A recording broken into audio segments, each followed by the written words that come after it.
salut, Marie comblée de grâce, le Seigneur est avec vous.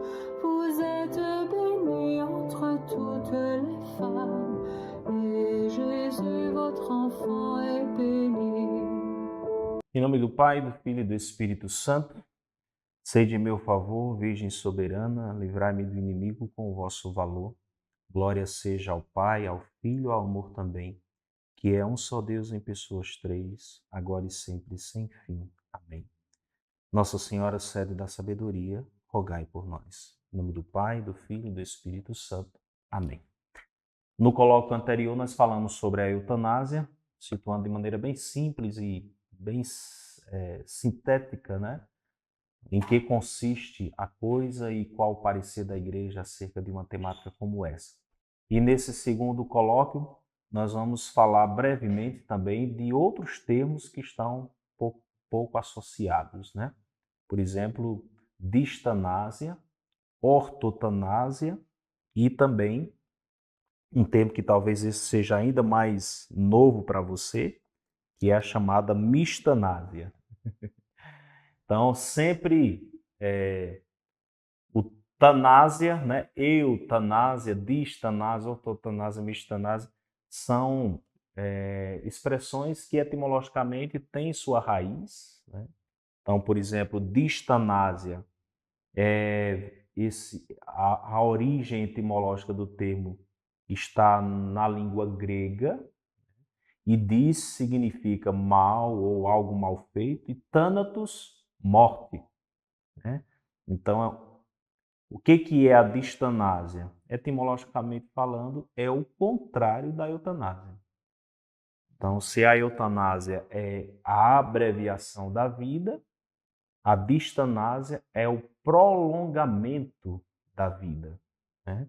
Consiste, portanto, em atrasar o mais possível o momento da morte, usando todos os meios, proporcionados ou não, ainda que não haja esperança alguma de cura, e ainda que isso signifique infligir ao moribundo sofrimentos adicionais e que, obviamente, não conseguirão afastar a inevitável morte, mas apenas atrasá-la umas horas, uns dias, em condições deploráveis para o enfermo. Também pode ser utilizada como a forma de prolongar a vida de modo artificial, sem perspectiva de cura ou melhora, né? Então veja, aqui entra nesse termo, na distanásia, entra aquele elemento, aquela pergunta: até quando nós devemos prolongar a vida? Até quando é lícito prolongar a vida? Até quando é ético e compatível com a dignidade humana prolongar a vida de um paciente? E aí, quando a gente faz essa indagação, a gente se recorda daquela outra que eu coloquei como premissa no ensino anterior. O que é vida? O que é viver? Né?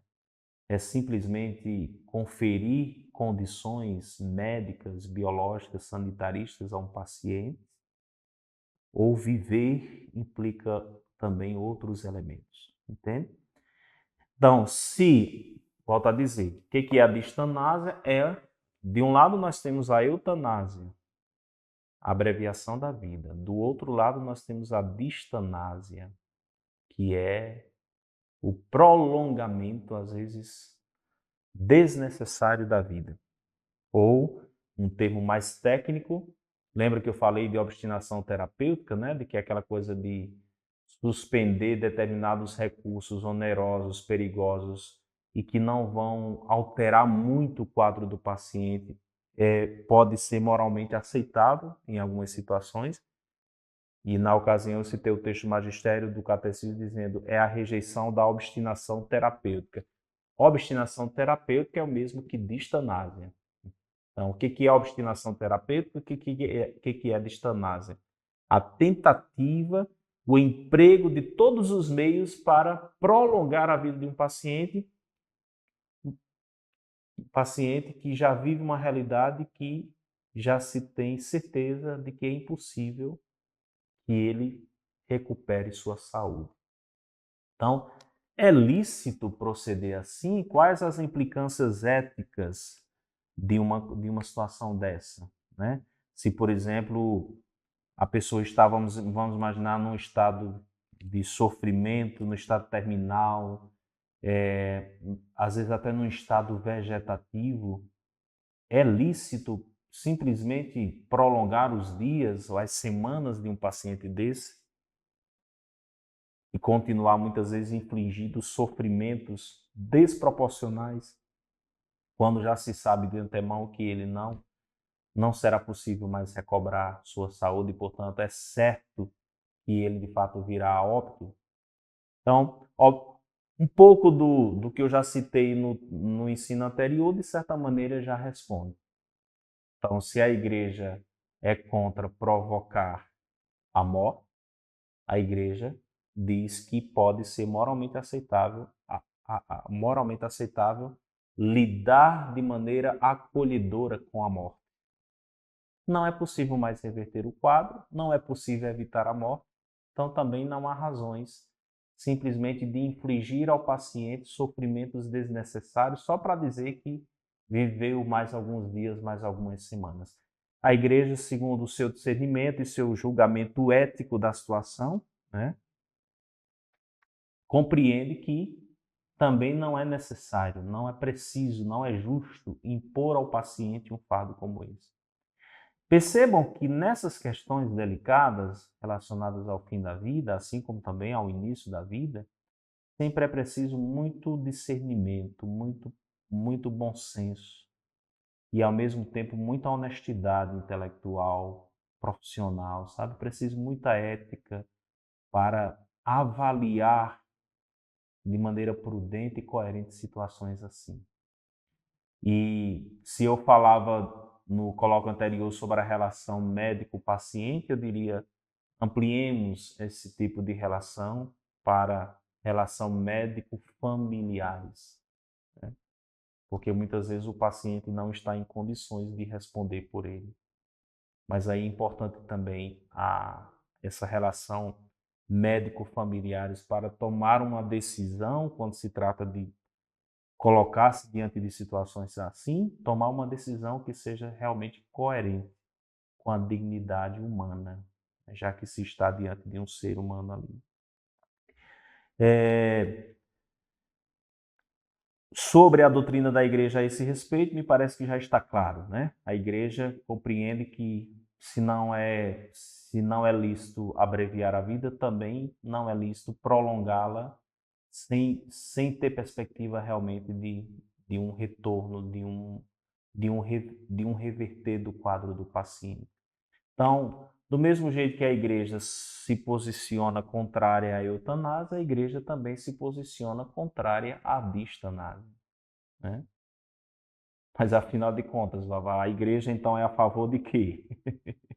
Então é bem interessante porque dentro das terminologias e dos conceitos, nós temos entre a eutanásia e a distanásia, volto a dizer para ficar bem claro, você nunca mais esquecer. Eutanásia, abreviação da vida.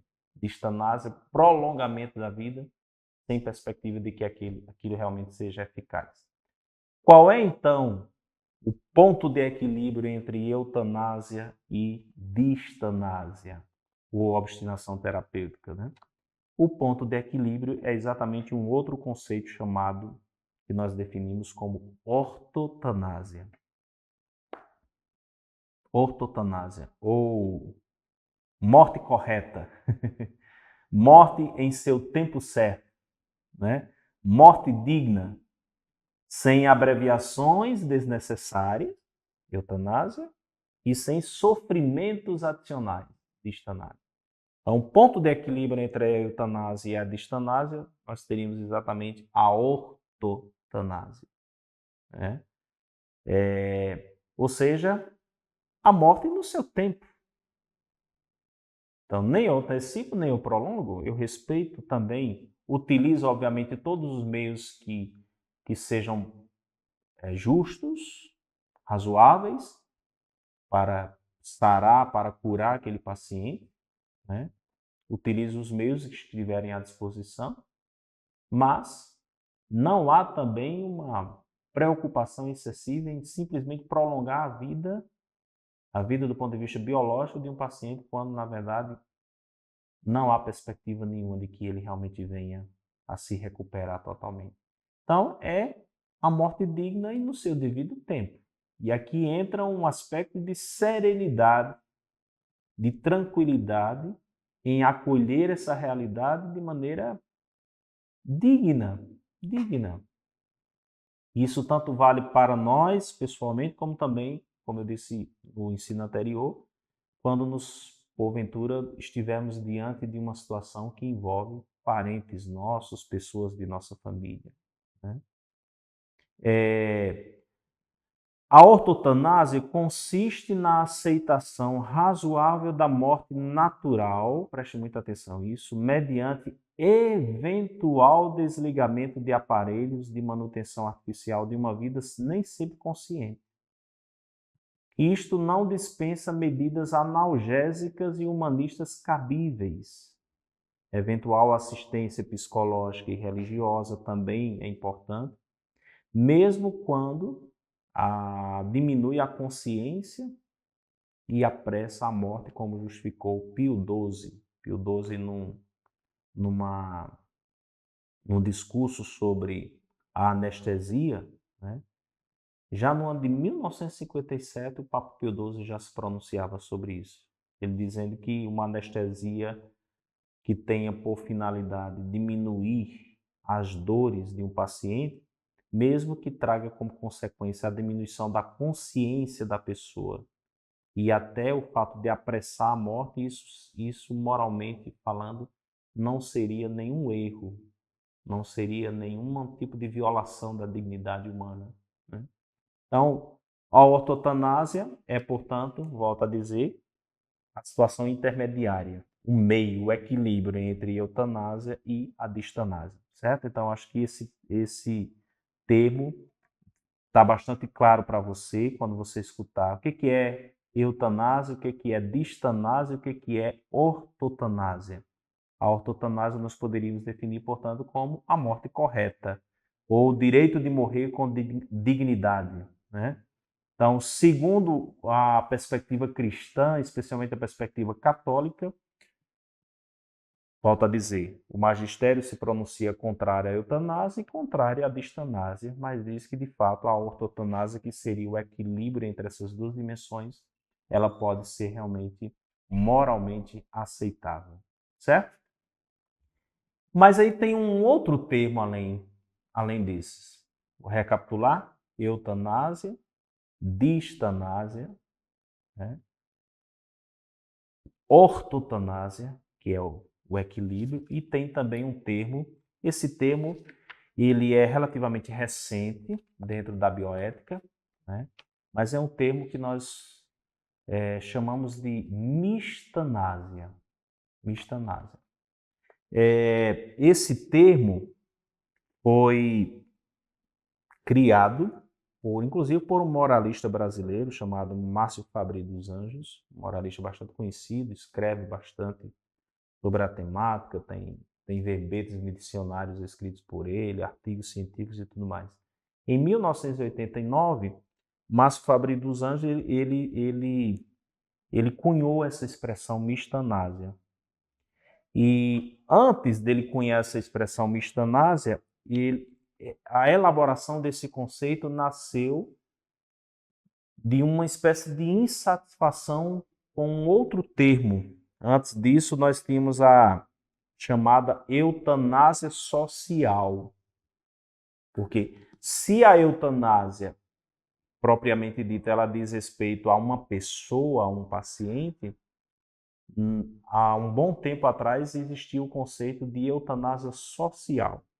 E o Márcio Fabri dos Anjos, ele meio que ficou insatisfeito com esse termo, e do mesmo jeito que eutanatos, né, distanatos e ortotanatos também tem origem grega, ele foi exatamente buscar nos termos gregos, na etimologia grega, um termo que traduzisse aqui o seu pensamento como uma maneira de de preencher ou de substituir o termo eutanásia. E o termo mistanásia significa thanatos, eu disse para vocês, significa morte, né? E mis significa infeliz. Então, a mistanásia seria uma morte infeliz. Eu disse agora há pouco, é uma substituição do termo eutanásia social. O que é, Vavá, uma eutanásia social? São aquelas pessoas que morrem vítima de condições sociais degradantes. Por exemplo, uma das formas de se enxergar a mistanásia seria pessoas que morrem por conta de violência, por conta de fome, de pobreza.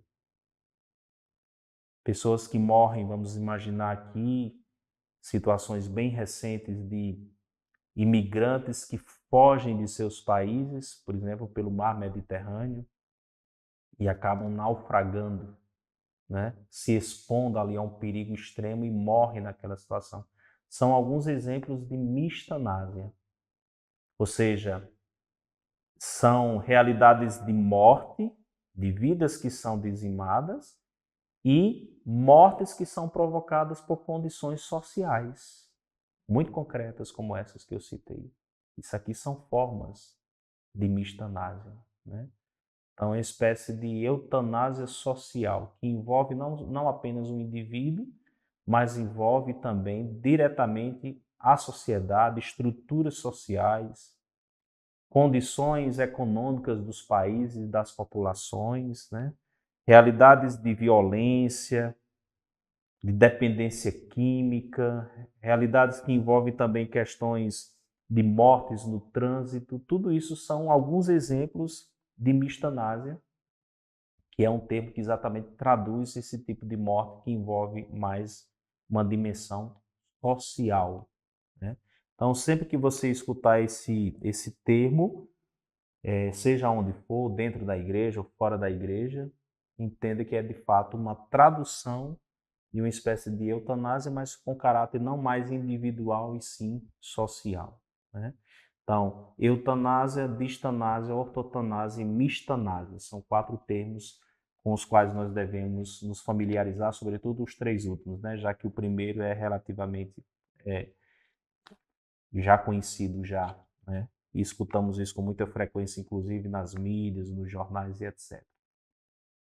Para concluir o nosso segundo colóquio, nós entramos então na questão do suicídio, que envolve também a questão do fim da vida, né? Do fim da vida humana. E sobre outro drama, que é o suicídio, a igreja também, obviamente, tem sua palavra, se pronuncia. Muitas pessoas têm se dedicado a refletir sobre essa questão. E hoje, além da igreja, dos teólogos da moral que lidam com essa questão, o suicídio também é um tema diretamente ligado às ciências psicológicas, né? Por que que no mundo inteiro o número de suicídios, segundo estatísticas e pesquisas, o número só cresce de pessoas que tiram a própria vida? Por que razão? Por que razão esse fenômeno tem ocorrido em diversas camadas da sociedade, pobres, ricos, em diversas faixas etárias, adultos, jovens, casais? Por que que, qual é o contexto social que é possível entender que, de certa maneira, fomenta a prática do suicídio? E para isso existem estudos os mais variáveis e os mais numerosos possíveis, tanto no campo da psicologia, quanto também no campo da sociologia, porque tem muitas pessoas que também relacionam determinados contextos sociais com o número de pessoas que se suicidam, né? Então, estamos de fato diante de uma questão extremamente delicada, que envolve vidas, seres humanos, histórias, sofrimentos psicológicos, né? E se até uma época atrás, quando dizia assim, alguém cometeu suicídio, existia quase que uma tendência natural a associar aquilo a simplesmente uma obra do demônio, embora do ponto de vista da fé nós não podemos também desconsiderar que isso nós temos um fundamento bíblico muito simples e direto. Jesus disse que o demônio ele é homicida desde o princípio. Está no Evangelho de João. Desde o princípio o demônio é homicida e desde o princípio ele quis fazer morrer o homem. Claro, sobretudo com a morte eterna, né? Com a perda de sua alma. Mas também nós podemos imaginar o fenômeno do suicídio, também uma leitura teológica do fenômeno do suicídio também caberia uma aplicação assim. Mas seria ingenuidade a gente associar a questão do suicídio somente a uma questão de obra do demônio que tenta as pessoas e que faz com que as pessoas se perturbem e ponham fim às suas vidas. Está claro para as ciências atuais de que a questão do suicídio envolve diversas nuances, sofrimentos psicológicos profundos, né, perturbações mentais, estados de ansiedade, de pânico, estados depressivos, né, situações também de enfrentamentos de lutos, de perdas, que geram em muitas pessoas um determinado sentimento de desespero e, portanto, um desejo ou uma intenção de pôr fim à vida, porque de fato perderam o sentido. Enfim, existem diversas nuances que estão presentes na abordagem de um tema como esse, né? A igreja diz alguma coisa acerca do suicídio? Sim, a igreja diz alguma coisa. E me permitam aqui citar, sobretudo, 2 textos do magistério da igreja. Embora não exista um documento oficial sobre o suicídio, como existe uma declaração da Congregação para a Doutrina da Fé sobre o aborto, sobre a eutanásia, não existe um documento, até onde eu sei, né? Um documento oficial da igreja sobre a questão do suicídio, mas existem pronunciamentos da igreja acerca da temática, tanto no catecismo quanto também na Evangelho Vita, que é o documento do Papa João Paulo II. Antes de entrar propriamente, e é provável que a gente tenha que se estender para o próximo colóquio também abordando esse tema, é importante dizer que a igreja amadureceu muito também na compreensão do suicídio. Há um tempo atrás, provavelmente aí até meados do século XX, talvez ali no início do século XX, primeira metade do século XX, eu não sei exatamente precisar a partir de que ano, a igreja compreendia, inclusive na sua prática pastoral, que uma pessoa que porventura viesse a tirar a própria vida, ela não seria digna sequer dos funerais cristãos.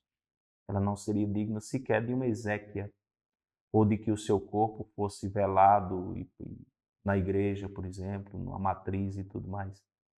Porque a igreja tinha uma compreensão, claro, que também afetada por condicionamentos históricos, culturais, é preciso entender também isso. Mas, com o tempo, a igreja foi ajudada, inclusive pelas ciências humanas, foi amadurecendo na compreensão do fenômeno do suicídio, né, e ampliando também sua visão acerca dela. Então, me permitam aqui, primeiro que tudo, dizer uma palavra sobre o suicídio, segundo coloca o Catecismo da Igreja Católica. Você pode anotar no número 2280 em diante, o Catecismo discorre sobre o suicídio. Diz assim: cada um é responsável por sua vida diante de Deus, que lhe a deu e que dela é sempre o único e soberano Senhor. Devemos receber a vida com reconhecimento e preservá-la para a honra dele e salvação de nossas almas. Somos os administradores e não os proprietários da vida que Deus nos confiou. Então, é muito importante essa distinção. Nós somos administradores, não proprietários da vida. Portanto, aquele tipo de discurso, isso não só no tocante ao suicídio, mas no tocante também a uma suposta autonomia, né? A vida é minha, eu faço dela o que eu quero. Não, absolutamente.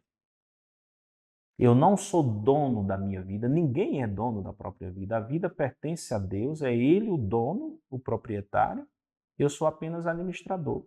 E além do mais, a vida não é só minha, porque existe um elo também social que me une. Por exemplo, a minha família, primeiramente, depois a sociedade, aos seres humanos do mundo inteiro, existe um laço que me une. Portanto, eu não posso fazer da minha vida o que bem me apraz, como se eu fosse dono absoluto sobre ela. O Catecismo diz: não podemos dispor da vida, dispor ao nosso bel prazer e fazer o que bem quisermos e tudo mais. Claro, volto a dizer, como eu coloquei agora há pouco, é preciso entender também diversos condicionamentos psicológicos, sofrimentos psíquicos que podem contribuir para que uma pessoa venha a pôr fim à própria vida.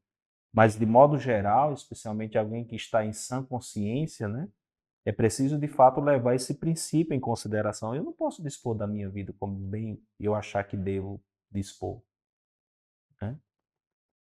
O suicídio, diz o catecismo, continua, contradiz a inclinação natural do ser humano a conservar e perpetuar a própria vida. Então, existe uma inclinação natural do ser humano, tanto para conservar a vida como para perpetuar a própria vida. De modo geral, ninguém quer morrer, de modo geral. Pessoas querem viver, tanto é que a gente se choca e se surpreende quando acontece uma morte prematura de uma criança, de um jovem, de um adolescente. Quando a gente está diante de uma realidade como essa, um dos primeiros comentários que a gente faz é: puxa vida, morreu tão novo, morreu tão jovem, porque de fato isso foge do ordinário, do natural. O natural, a inclinação natural do homem é tanto conservar a vida como perpetuá-la. Isso aqui seria o normal, digamos assim, o natural, né? É gravemente contrário, continua o catecismo, ao justo amor de si mesmo. O justo amor de si mesmo. Uma coisa é o egoísmo, outra coisa é um justo amor por si. Um amor que envolve respeito, cuidados. Então, por exemplo, eu como cristão, eu não posso simplesmente desconsiderar se porventura eu estou com um problema de saúde e dizer: vou cuidar disso não. Não. Faz parte de um justo amor a si mesmo e de um correto cuidado com a própria vida, ter também cuidados com a minha saúde, né? Outra forma de manter um justo amor de si mesmo, não se expor a perigos extremos, como por exemplo, pegar um veículo e andar não sei quantos quilômetros por hora, praticar esportes às vezes que põem de maneira desmedida a vida em risco. Isso aqui é uma maneira justa de amar a si mesmo sem ser egoísta, né? Muito importante essa distinção. O suicídio, continua o catecismo, ofende igualmente ao amor do próximo. Veja, não é só uma questão que envolve a pessoa. Aqui tem também o caráter social da vida, relacional. O suicídio ofende igualmente ao amor do próximo, porque rompe injustamente os vínculos de solidariedade com as sociedades familiar, nacional e humana, sabe? As quais nos ligam muitas obrigações. O suicídio é contrário, portanto, ao amor do Deus vivo. É assim que o Catecismo da Igreja situa nesses primeiros parágrafos relacionados ao suicídio, situa a questão em si, né? Mas é claro que a Igreja diz uma palavra ainda mais ampla acerca da questão, e talvez uma das perguntas que mais a gente faça é: quem comete suicídio é salvo ou está condenado para sempre? A Igreja também tem uma palavra acerca disso, e é sobre essa questão especificamente que iremos tratar no próximo colóquio. Vamos concluir esse momento mais uma vez colocando-nos diante da Virgem Maria, a mãe da vida eterna que é Jesus. Que a Virgem Maria também cuide de cada um dos seus filhos, especialmente aqueles que estão debaixo de grandes aflições ou que perderam o sentido da vida. nós invocamos seu socorro, sua proteção, sua ajuda para todas essas realidades, rezando juntos uma Salve Rainha. Salve Rainha, Mãe de Misericórdia, vida, doçura e esperança nossa, salve. A vós bradamos os degredados filhos de Eva, a vós suspirando, gemendo e chorando neste vale de lágrimas. Eia, pois, advogada nossa, esses vossos olhos misericordiosos a nós volvei, e depois desse desterro mostrai-nos Jesus, bendito o fruto do vosso ventre. Ó clemente, ó piedosa, ó doce sempre Virgem Maria, rogai por nós, Santa Mãe de Deus, para que sejamos dignos das promessas de Cristo. Amém. Em nome do Pai, do Filho e do Espírito Santo, sede da sabedoria, rogai por nós. Pauvre pécheur,